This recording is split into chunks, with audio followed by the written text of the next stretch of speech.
Here's 13 things that you should know before you build a house cash money. And if you don't know me, I built a tiny home cash money that I just moved into. It took me 2 years to do. So if you like that kind of content, you should follow me and go check out my previous videos because I kind of documented the whole thing. Anyway, number one, the first thing that you're going to need to do is hire a survey engineering company. They're going to come out, do a survey of your land, and figure out where your septic and well is. And then they're going to give you the blueprints and design for your septic and tell you where things need to go.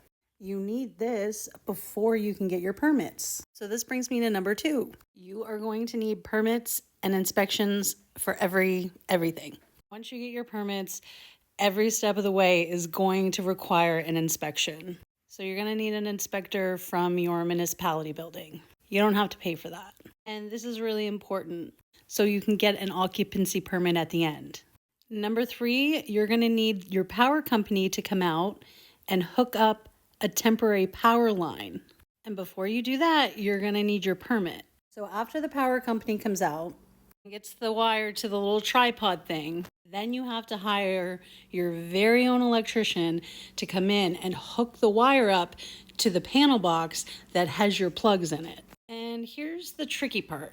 Depending on where your house is going on your land will depend if you have to pay or not. So in Nova Scotia, everyone gets one power pole length for free. So that's usually why you see houses built really close to the road and the power poles, because I'm pretty sure it's a couple grand per power pole. So the farther back you are from the main road and main power source, the more expensive it's going to be. I was lucky and only required the one power pole length, so it was free.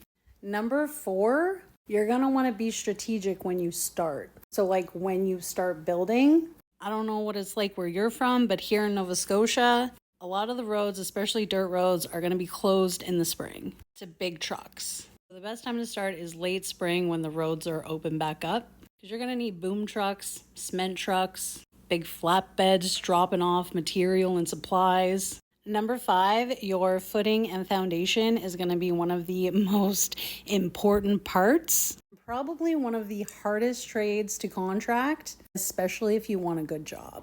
So if you're planning on building a house in like a year or two, you might want to get on the list now to a reputable company. I was really lucky because my dad built my house for me. He builds houses from the ground up, so he knew how to do a foundation. And he knows everybody, so he just rented the panels and the ties from a foundation company. And that's the thing, I was gonna hire someone to do the foundation for me, but it was gonna be a couple years wait. So that's why we just decided to rent all the equipment that we needed. But it all worked out.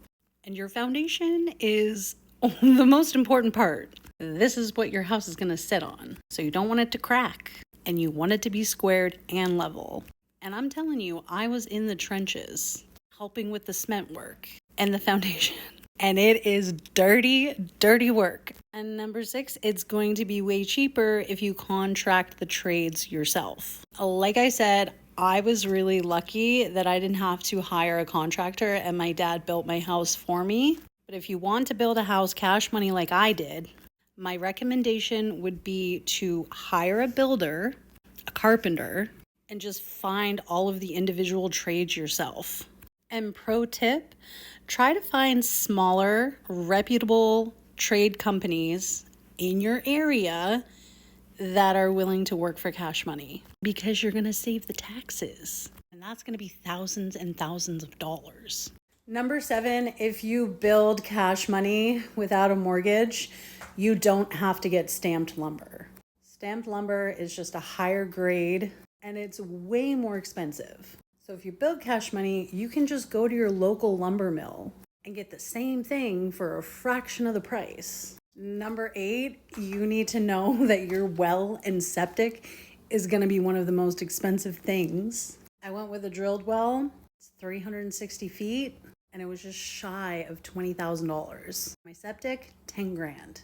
Number eight, your windows and doors are also gonna be a very expensive piece of the puzzle.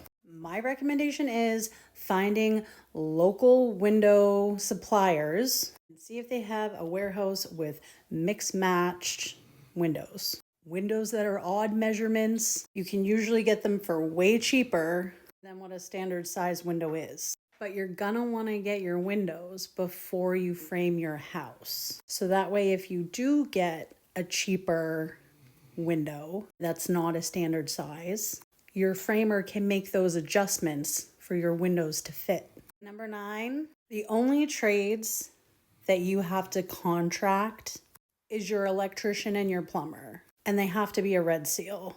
They don't have to work for a company. They can work for a company and just come do a side cash job for you as long as they're a red seal, because you will not pass your plumbing or electrical inspection if they're not a red seal. And again, try to find a smaller, reputable, independent red seal electrician or plumber who wants to work for cash money. These are trades that cost quite a chunk of money.